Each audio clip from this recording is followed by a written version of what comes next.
can't bloom. The time by Sagicor Bank is 7 o'clock. CVM News at 7 headlines Tuesday, courtesy of Heart NSTA Trust, Jamaica's Human Development Agency.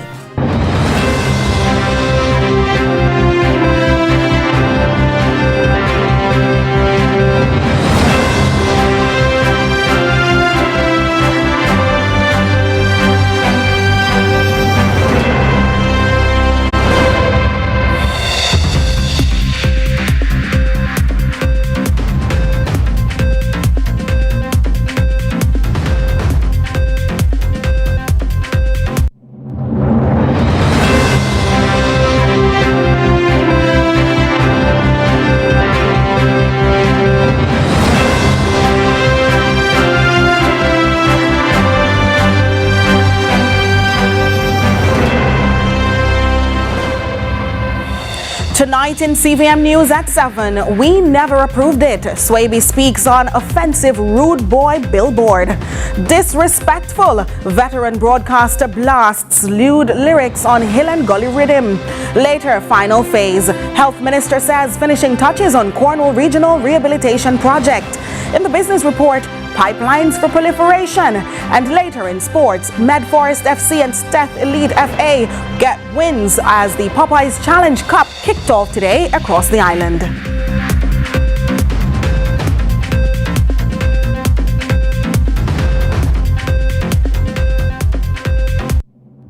CVM News at 7 headlines Tuesday, courtesy of Heart NSTA Trust, Jamaica's Human Development Agency. Tune in to Lead Story, weekdays at 6 p.m. Hosted by Jody Ann Quarry. 25 teams, one dream. The first ever Popeyes Challenge Cup competition, this David versus Goliath tournament. The Popeyes Challenge Cup, Wednesday, May 13 at Draxhall Sports Complex. Gray's Inn versus Duncan's United at 4:30 p.m. followed by Limehall versus Wi-Fi United at 7:45 p.m. It's the Popeyes Challenge Cup, Wednesday, May 13 at Draxhall Sports Complex, live on CVM.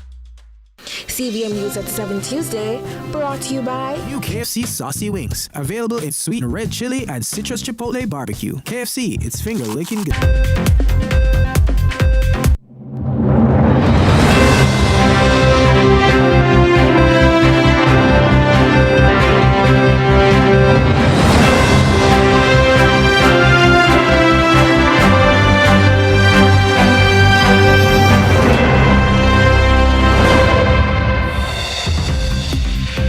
From Kingston, Jamaica, this is CVM News at 7. It's Tuesday, May 12, 2026. I'm Nika Lewis. Thank you for joining us. Up first this evening, we have a moral standard to uphold. Kingston Mayor Andrew Swaby is insisting the KSAMC did approve the offensive rude boy billboard that has triggered intense debate online. Crystal Williams has the CVM News follow-up. This is the sign which has generated widespread discussion online. Many have criticized the Rude Boy original drink billboard as highly offensive, as it displays a drink bottle between what appeared to be the legs of a woman wearing fishnet stockings. It has since been removed. But why was such a purportedly offensive billboard allowed to be erected in the first place? Andrew Swaby is Mayor of Kingston. In this particular case, the sign had been erected within a designated sterile area and did not have the required approval from the KSAMC.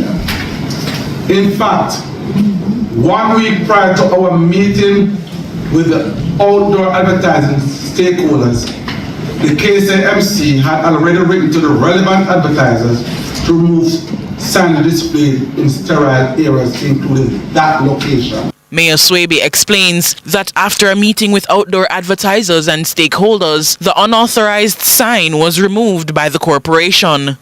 We subsequently became aware that the earlier sign had been replaced with the billboard that later became the subject of public discussion. Once this was brought to the corporate's attention on Thursday, May 7th, a 24-hour notice was issued for the sign to be removed, with which the advertisers complied. He insists the KSAMC was not responsible for the approval and regulation of advertising content and artwork chosen by stakeholders displayed on signage, but ultimately it has a moral standard to uphold.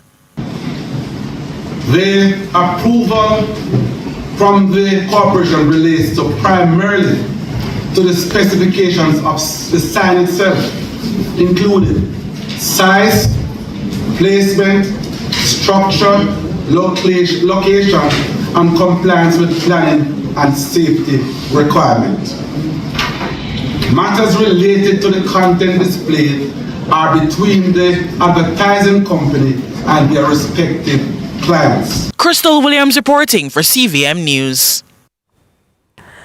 And we corrected that the KSAMC did not approve that signage board. However, to a related issue, veteran broadcaster and cultural commentator Faye Ellington is urging Jamaicans to take a closer look at the music and messages being promoted online and in dancehall culture. Speaking on the controversial Hill and Gully rhythm, Ms. Ellington says Jamaica's folk roots should be respected, not reduced to explicit content.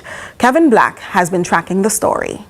Veteran broadcaster and cultural commentator Faye Ellington is raising concerns about explicit lyrics being placed on the popular Hill and Gully rhythm, warning that the trend risks undermining Jamaica's cultural heritage. Miss Ellington praised the producer Stephen McGregor for reviving the traditional folk-inspired rhythm, but says some artists have used it in ways she describes as disrespectful and overly crass. And I have no problem with what Stephen did in terms of turning that rhythm to us now in present-day Jamaica, but Lord of mercy, the nastiness that some of the people who decide to put lyrics on it have done. Yes, the desecration bothers me, because if you don't understand your history, then you will understand where you're coming from. And when you look at what Stephen McGregor has done, the genius, that's brilliance. To have taken our folk music and repositioned it, but you go on it with your nastiness.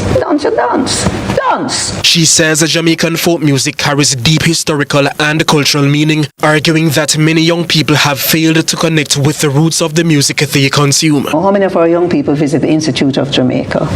How many of our young people go to see the Jamaican folk singers when they perform, or the Carib folk singers, or the Hatfield singers? And nobody tell me say that nobody not. It's out there. You just have not made yourself available to find it and associate with it. And you have recordings of these things. Some of them are on YouTube too, and Uncle Nasness, they're all over a place. So find them. When you speak about women in a particular way, and that's the only way you can address the woman and her womanhood, you know that's something wrong with you and something wrong with that woman to accept it. And I know that a lot of women accept that kind of treatment.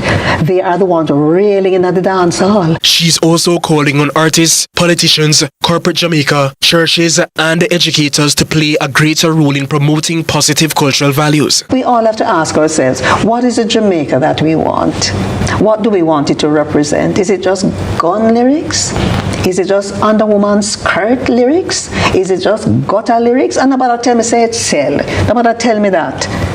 And about that's how the thing set. Then we just go set so till thy kingdom come. Kevin Black reporting for CVM News. Former University Hospital of the West Indies Board Chairman Wayne Chai Chong on Tuesday defended decisions taken during his tenure as members of Parliament's Public Accounts Committee questioned governance issues at the institution. Mr. Chai Chong told the committee the board inherited several long-standing challenges, including weak governance structures, procurement concerns, and issues with payroll oversight. I believe that I had a very committed board that was invested in the best interests of the hospital. As to why the minister would have considered the board dysfunctional, I think that's a question you will have to ask the minister himself. The toxic environment, there are challenges at the hospital. There are very strong personalities. But more so, what's necessary is that you need strong leadership that is acting towards a plan which did not exist when we took the seat at the hospital. There was no operational plan, there was no strategic plan. So in essence, you have an institution that is underfunded with many, many different interests competing for the scarce funds that are available. PAC Chairman Julian Robinson also questioned officials about reports of ghost employee payments and the hospital's response to internal audit findings. Former chair of the UHWI's Audit Committee Chair Catherine Park Thwaites says the board had pushed for a full external review of the payroll system after irregularities were identified. Need to be clear that the internal audit did a sample over 3 months. The reason why we asked for the external audit and the terms of reference were given to the management, and in the board minutes there is an approval by the board. The concern of the internal audit report as well as the board was that this was basically only a sample, and therefore the payroll records had to be reviewed for more than 1 year, 100%. Health and Wellness Minister Dr. Christopher Tufton has announced that Jamaicans will this financial year see the full reopening of the controversy-rocked Cornwall Regional Hospital. This was only one of several openings mentioned in the minister's sectoral presentation Tuesday afternoon. The Cornwall Regional Hospital, CRH, has been under repair since 2017 after mold and air quality issues forced services to scale down. As of early 2026, the project is in its final phase, with completion expected later this year, backed by a $5 billion allocation to finish civil works, install equipment, and modernize systems. Welcomed News Minister Dr. Christopher Tufton shared with Parliament during his sectoral presentation on Tuesday. That this financial year is the year, and I want to just allow me to raise my hand and say, thank you, Jesus, God is good. This is the year that the Cornwall Regional Hospital will be open to the people of Western Jamaica and to the public, Madam Speaker. Been a long journey. And the Lord knows why this government is still here, because I don't think the other persons would have known what to do with the challenge. It has been a significant challenge, but we are now on the final stretch. Dr. Tufton then unveiled plans to open several other critical health facilities across the country. This is the year, when the financial year that is, when Western Child and Adolescent Hospital will be open. This is the year, this calendar year, when 3 of our major rebuild health centers, St. Jago, Old Harbour and Greater Portmore, will be open. Madam Speaker, in total, those 3 health centers and 2 hospitals will see some 700,000 visits a year in a new environment, new diagnostic, new bed space, all in support of building back the infrastructure to support the people of Jamaica. Cornwall Regional Hospital will see 430 beds, ICU, 12 operating theaters, ICU and high dependency imaging, Western Child, 220 beds, other specializations, MRI, ICU and others, Madam Speaker. He says the health centers to be opened in St. Catherine, in Old Harbour, St. Jago and Portmore will offer the public a suite of advanced services unlike the typical health center. Madam Speaker, we are unveiling this financial year the new look of health infrastructure thanks to this government and the leadership of Andrew Holness. And I have not yet spoken about Spanish Town Hospital, Madam Speaker. Mid-next year, the 6-story tower at Spanish Town, the new Spanish Town Hospital, will be unveiled with significant improvements, Madam Speaker, for the people of St. Catherine. I just want to say, Madam Speaker, in terms of health infrastructure, Andrew Holness is indeed the builder. Acknowledging the flaws in local public health stemming from several factors, including limited specialist nurses, the minister says plans are in motion to train and employ nurses and specialist doctors, not only locally, but also from foreign countries.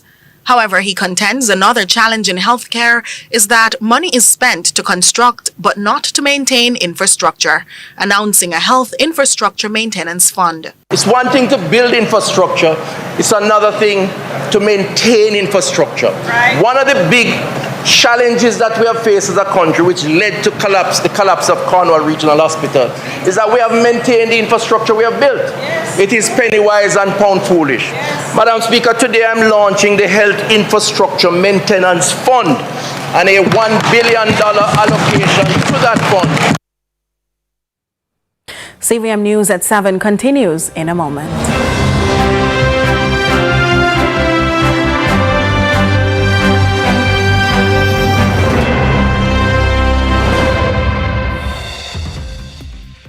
Employers, once a month, you have the power to shape Jamaica's future. By paying your hard 3% contribution, you're not just contributing, you're investing in people, in skills, in our economy. Your hard contribution trains working-age Jamaicans, aligns programs with workforce needs, and secures our future. That's not just contribution, it's transformation. Contribute to heart and to your future.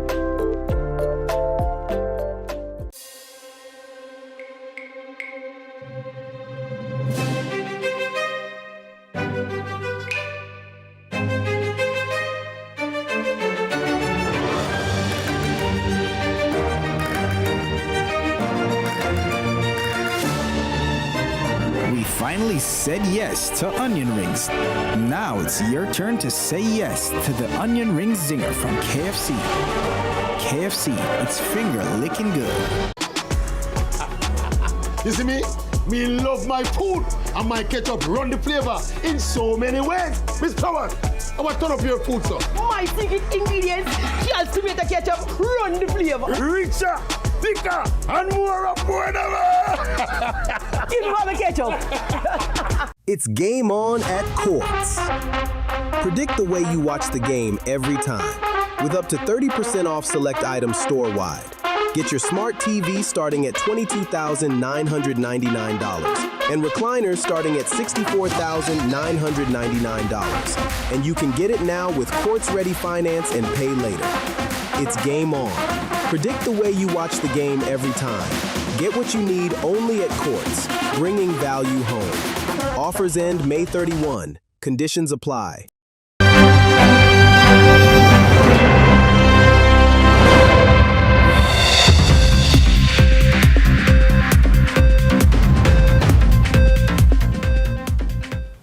Thanks so much for staying with us. The first round of counting is now underway in the 2026 general election in the Bahamas, with preliminary results from 20 of the 41 constituencies reported so far. The governing Progressive Liberal Party PLP appears to have so far secured the majority in 15 of those seats, while the opposition Free National Movement FNM has taken 5, though officials stress this is not the final count. Our reporter Amoy Harriet is on the ground while the counting unfolds.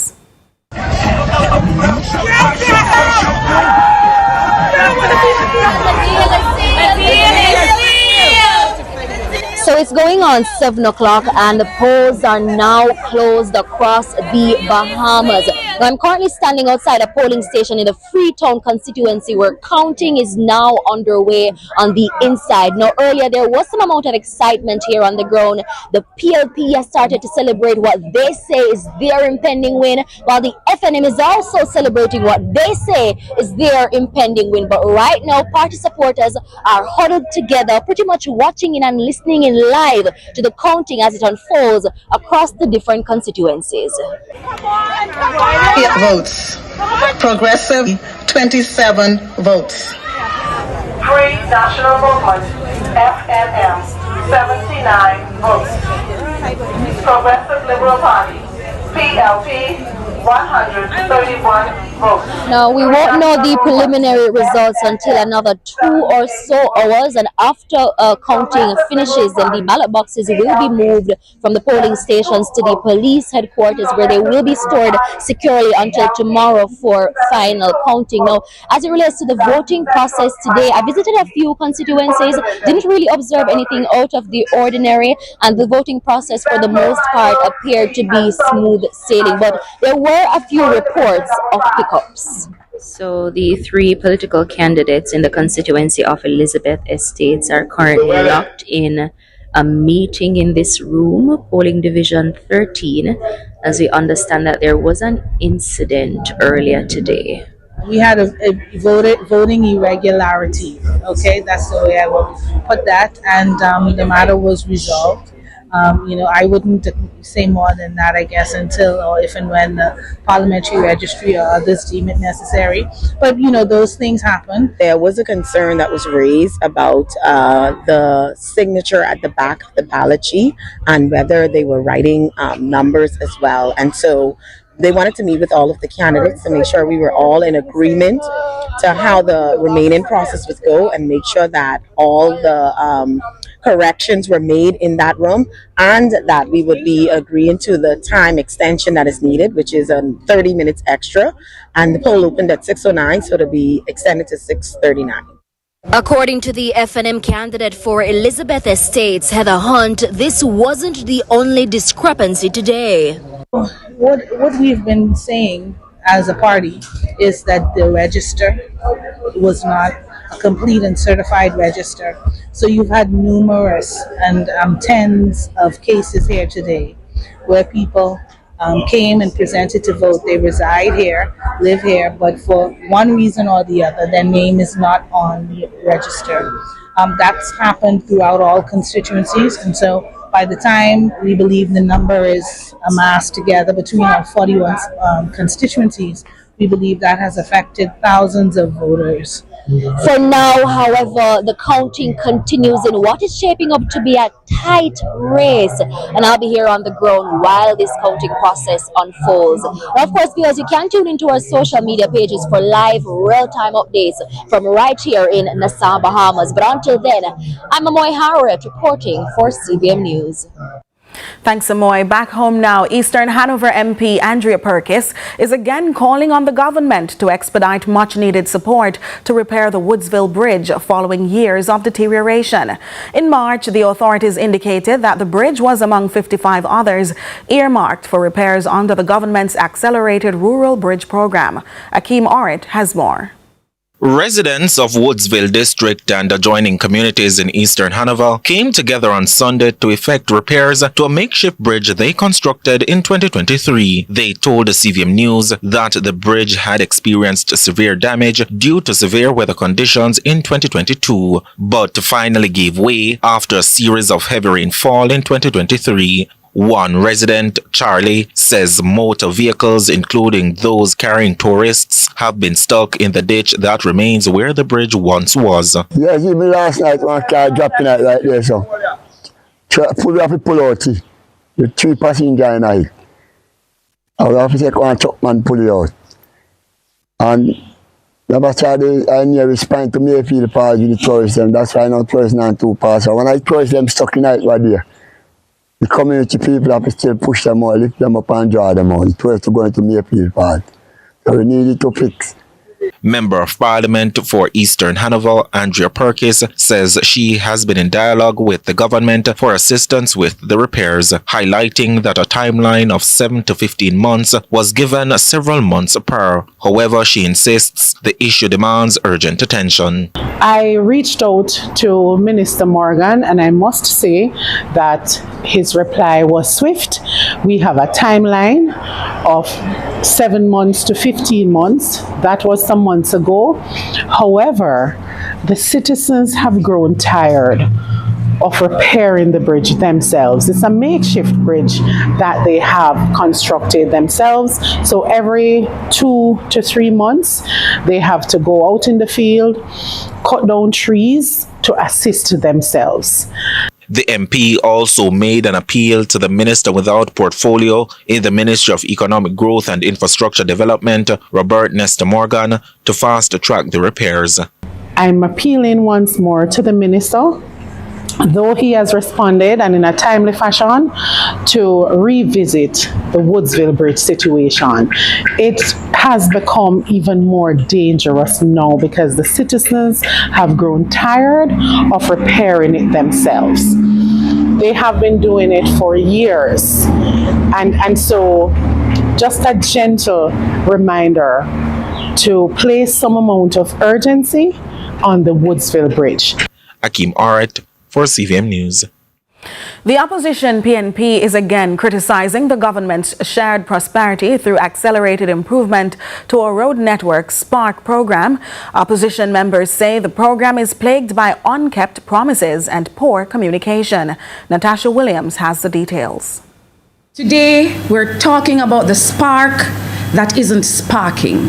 Southern St. James Member of Parliament Nikisha Burchell on what she says is the government's lack of commitment to meet timelines, among other concerns, under the Shared Prosperity Through Accelerated Improvement or Road Network Spark program. The opposition insists it supports the program reaching its full potential, but members argue there is a lack of transparency and ineffective communication.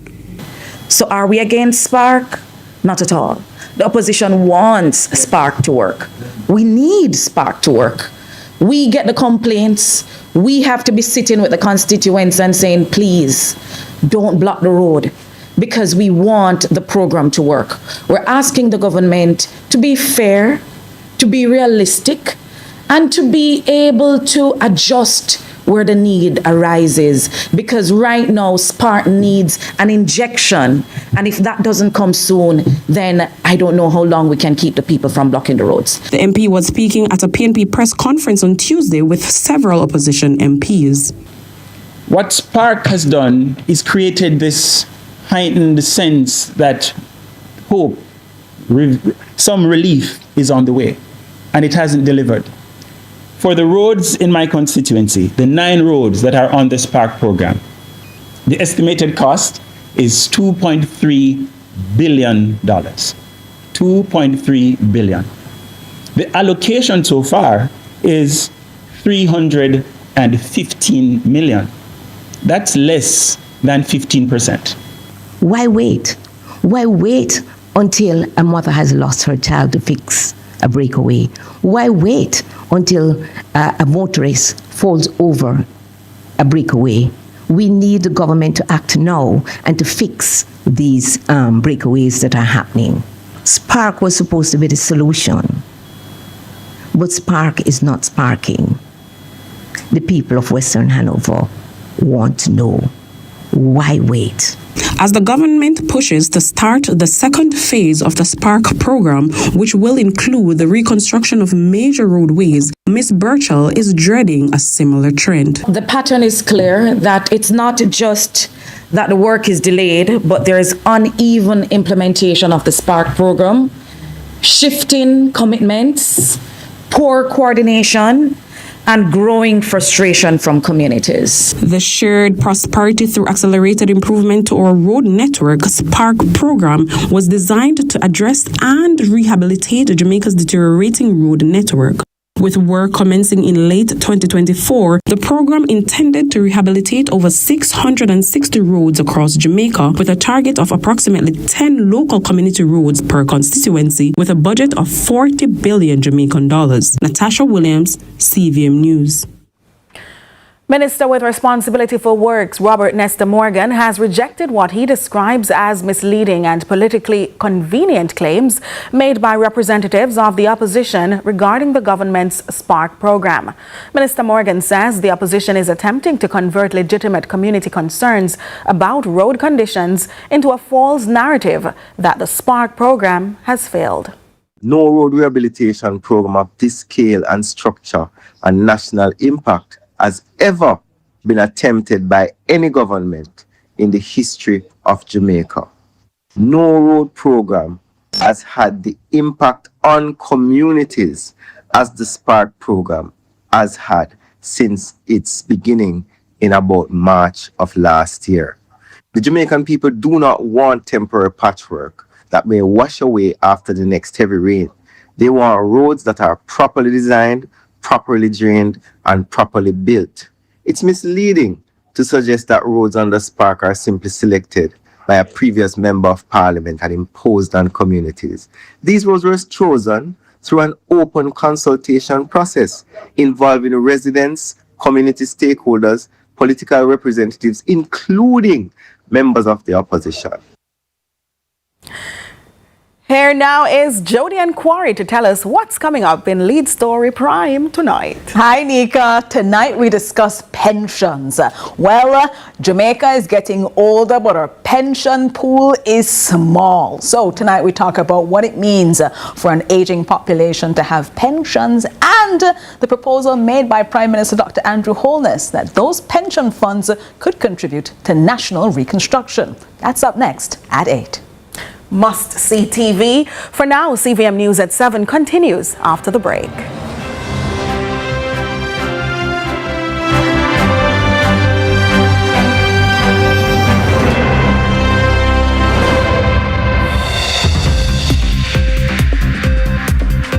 The new onion ring zinger from KFC. The time by KFC is 7:30. Already have a T-Tag for your vehicle? Just top it up and go through.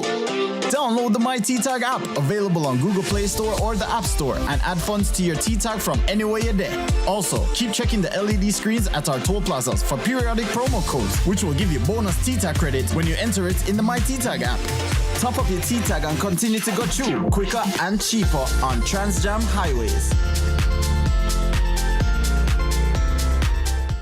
It's game on at Quartz. Spend $150,000 on credit purchases or $250,000 on cash at Quartz from May 1, 2026 to June 20, 2026 to be automatically entered for a chance to win one of 3 smart TVs to watch the matches in style. First place gets a 98-inch TCL Smart TV. Second place a 55-inch. And third place a 43-inch. Score big and upgrade your game day vibes when you shop at Quartz, bringing value home. Authorized under Section 58.3 of the Betting, Gaming and Lotteries Act. Conditions apply. 25 teams, one dream. The first ever Popeyes Challenge Cup competition, this David versus Goliath tournament. The Popeyes Challenge Cup, Wednesday, May 13 at Draxhall Sports Complex. Gray's Inn versus Duncan's United at 4:30 p.m., followed by Limehall versus Wi-Fi United at 7:45 p.m. It's the Popeyes Challenge Cup, Wednesday, May 13 at Draxhall Sports Complex, live on CVM.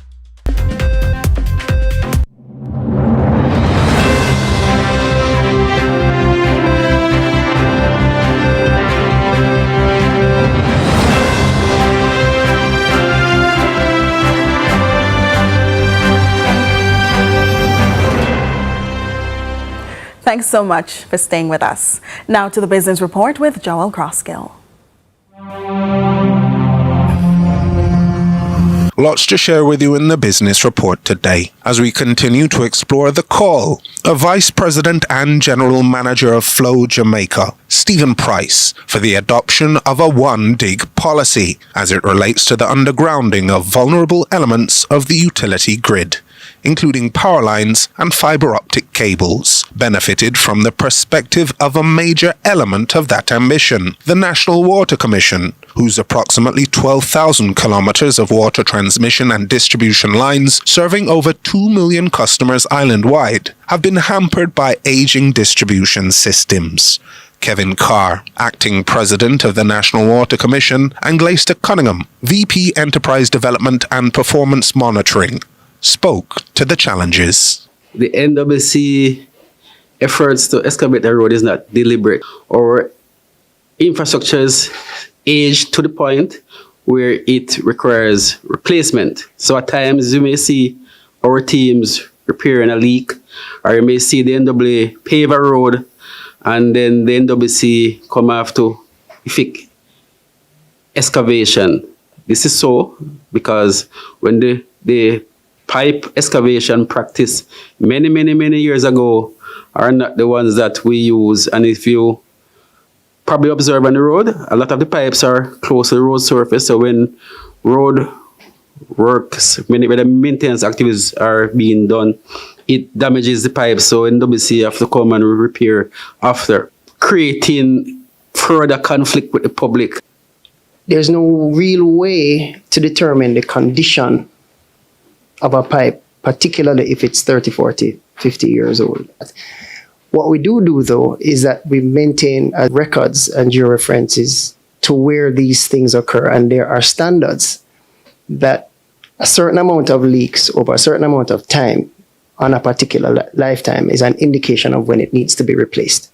As the saying goes, pressure busts pipe. However, with the advance of a stream of capital projects in the works, new opportunities for efficiency may now become possible as new transmission pathways are opened.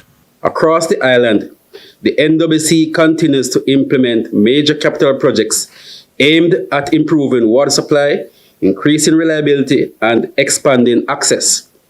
These include Reacobre Water Treatment Plant, Western Water Resilience Program, Ferry to Rock Pond Water Supply Improvement Project, Wellington Monroe Road Project, and Greater Mandeville Water Supply Improvement Project. These projects are designed for deliver more consistent water supply, reduce service interruptions, and meet the growing demand from residential, commercial, and national development activities. And along with new pipes, additional technologies bring with them new possibilities for prevention and detection, according to Herman Fagan, Acting VP of Operations. We're taking the leaks very, very seriously, to the extent that every leaks that are there, we have the map, we have the georeference. So what we basically do, that gives us an indication as to the extent of the infrastructure itself. So we use that information for analysis purposes. So what we're doing, we're planning to ensure the degree or the level of priority on a particular line that needs to be replaced or need to be changed. So through remote the technology, we are now able to start some of our facilities, and also to keep a tab on the pressures in the lines. So what that basically does is to ensure that we don't have breakages taking place. So for argument's sake, if we see additional pressures coming up on Constant Spring Road, we now have the ability, we basically can do two things. We can either reduce, or we can also take it out completely. Is that when you drive around the corporate area, you see some blue things suspended, looking like hydrants. They're not actually hydrants. They're all data collection equipment, what we basically use to monitor what is actually happening on the network. And that will be replicated. It has started, and that will be replicated right across the enterprise. Management of what's below is also benefiting from the elevation of an additional technology. So we utilize drones as a part of our assessment. So we recognize that it enabled us to do our assessment in a much faster time. So going forward, we have already had several drone formal training for our line staff, and we will be expanding on the usage of drones in the different regions. So in the event that we have any disaster, it doesn't necessarily have to be a hurricane, we are able to do our assessment very quickly, because some of the terrains that our pipelines traverse are very mountainous. They can't be reached on foot, so to speak, that easily. The NWC is committed to improve service to those who we currently serve, and we are committed to extend services to a lot of Jamaicans who have never had water. And that was your business report. I'm Joel Crosskill.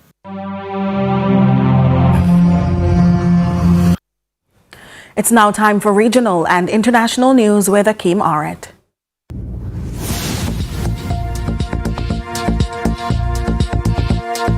Representatives from 14 countries are in Trinidad and Tobago this week for a regional workshop focused on strengthening trade control measures under the Rotterdam Convention.